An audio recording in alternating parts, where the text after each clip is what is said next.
Lorsque quatre amis passent une soirée à explorer des grottes et à plonger, ils ne s'attendaient pas à se retrouver piégés dans un piège dévastateur. Au plus profond de la grotte de Clarksville, un choix impulsif va provoquer un moment de catastrophe pour un spéléologue qui manque de temps. Voici l'analyse fatale de la tragédie de la grotte de Clarksville.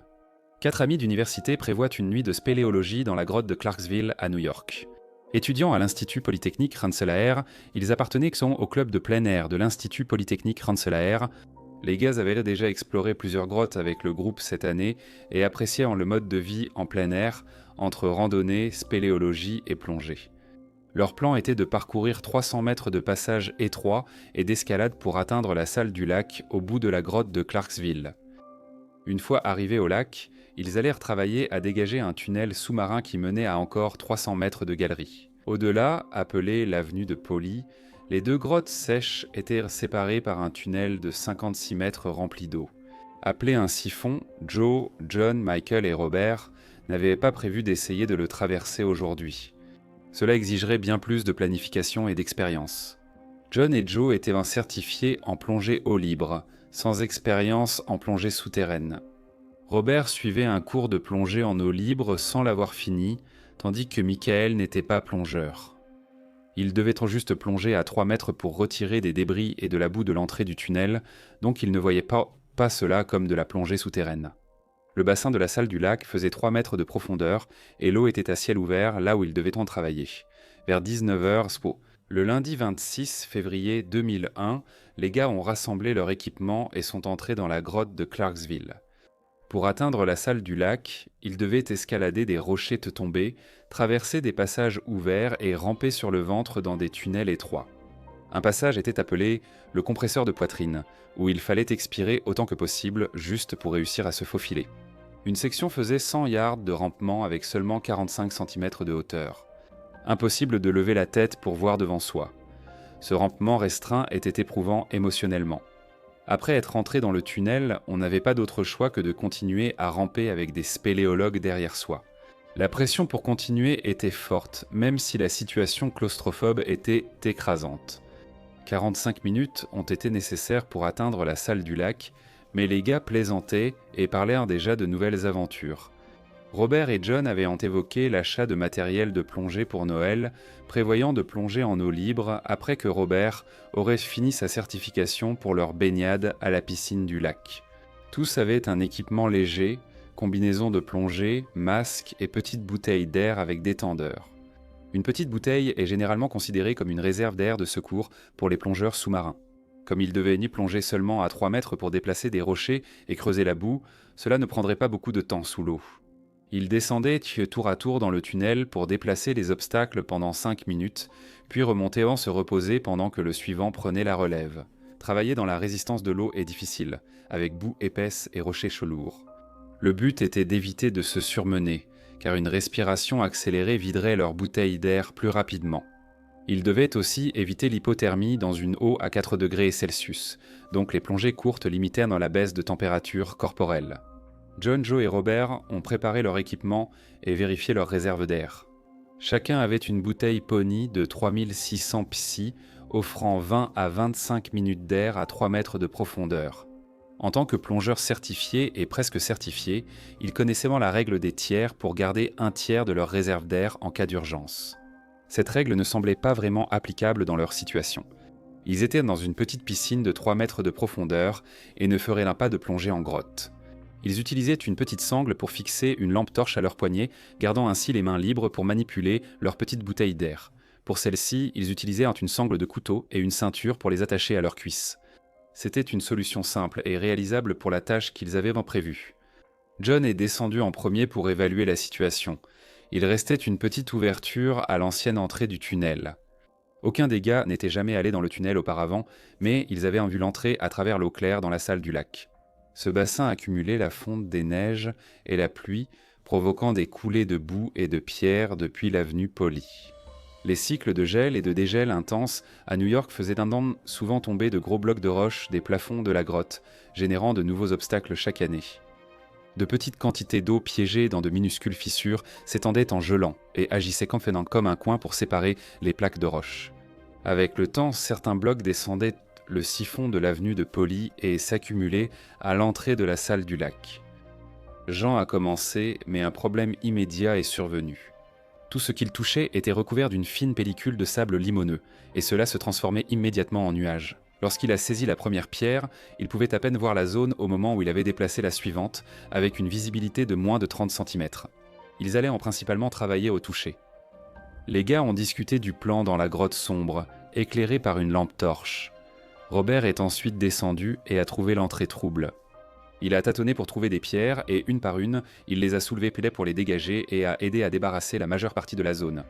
Joe est passé et a commencé à creuser la boue qui bloquait le trou. Ils ont continué à se relayer pendant 45 minutes, éliminant la plupart des obstacles, bloquant l'entrée du minuscule tunnel qui faisait presque 1 mètre de large mais seulement 40 cm de haut. Ils avaient tendu la main pour retirer tout ce qu'ils pouvaient sentir et qui était déplaçable, et ils étaient le plutôt satisfaits de ce qu'ils avaient accompli. Il se faisait tard, et ils étaient donc tous fatigués, avec encore 300 mètres de grotte avant la sortie. John avait utilisé son air jusqu'à 400 psi, ce qui frôlait la réserve. En dessous de 200 psi, l'air ne peut plus vraiment être utilisé à cause du fonctionnement du détendeur. Joe avait encore 1600 psi, mais il était prêt à arrêter pour la nuit, car il n'avait pas assez d'air pour une autre plongée, en gardant une réserve de 1200 psi. Robert pensait pouvoir plonger rapidement pour inspecter le tunnel et vérifier la présence d'autres débris à extraire.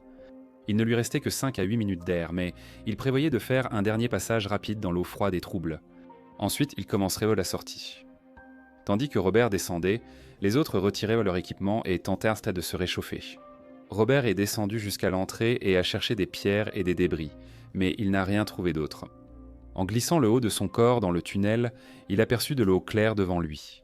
Son unique faisceau de lampe torche éclairait une zone plus large à seulement quelques pieds devant lui, et juste comme ça, il a été attiré à l'intérieur du siphon de 16 pouces.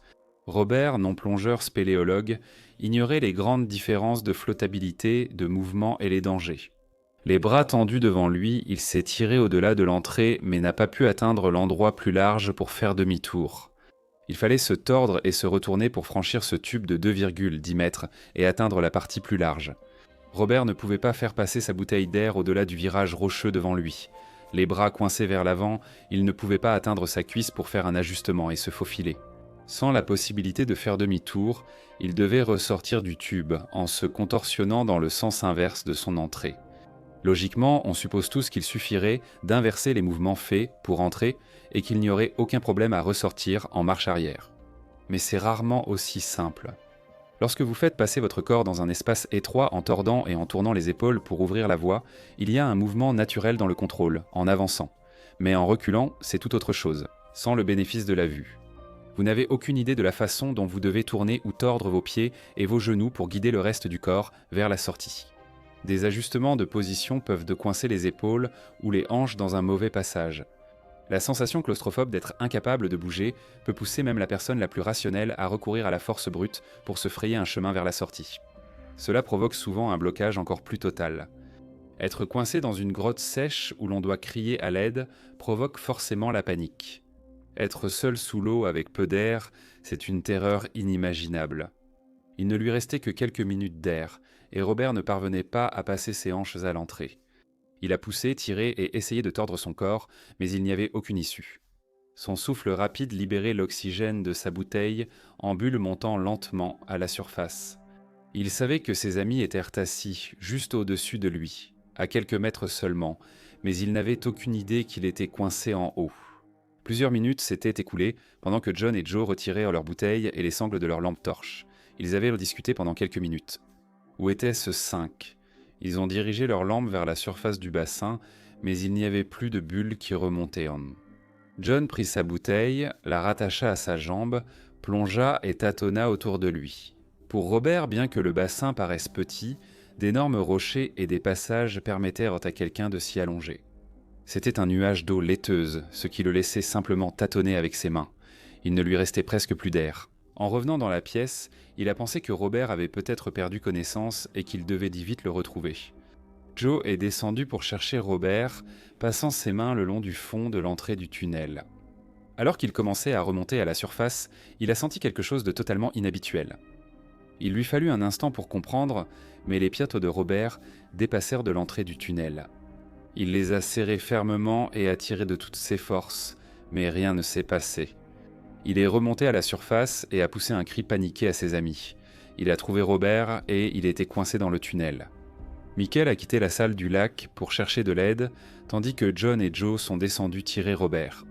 S'ils étaient assez rapides, ils pourraient y pratiquer la réanimation et sauver leur ami de la noyade.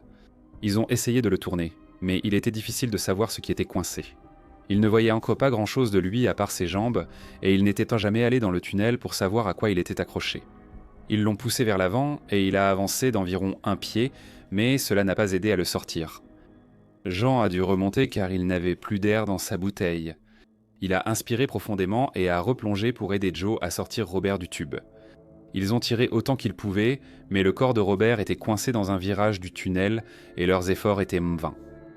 Après quelques minutes, il est devenu évident que Robert ne bougeait plus et qu'il était sans air depuis au moins 5 à 10 minutes. Robert était coincé et ils ne pouvaient pas le libérer, que son air soit épuisé ou non. Ils ont choisi de sortir de l'eau pour demander de l'aide afin de libérer Robert. Joe a retiré sa bouteille d'air et a plongé une dernière fois. Il est allé aussi loin que possible au-delà des jambes de Robert et a coincé la bouteille entre son corps et la paroi de la grotte.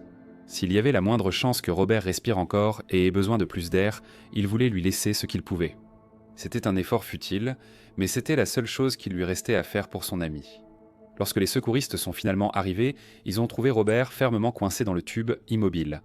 Il était resté bien trop longtemps dans une eau à 4 degrés sans air. Lors de sa dernière plongée rapide de la journée, Robert Svensson, âgé de 23 ans, s'était noyé. 12 plongeurs ont tenté de libérer Robert, mais il était trop coincé. Ils sont restés bloqués pendant 2 jours. Ils ont vidé le bassin de la salle du lac pour révéler le tunnel étroit où son corps était coincé.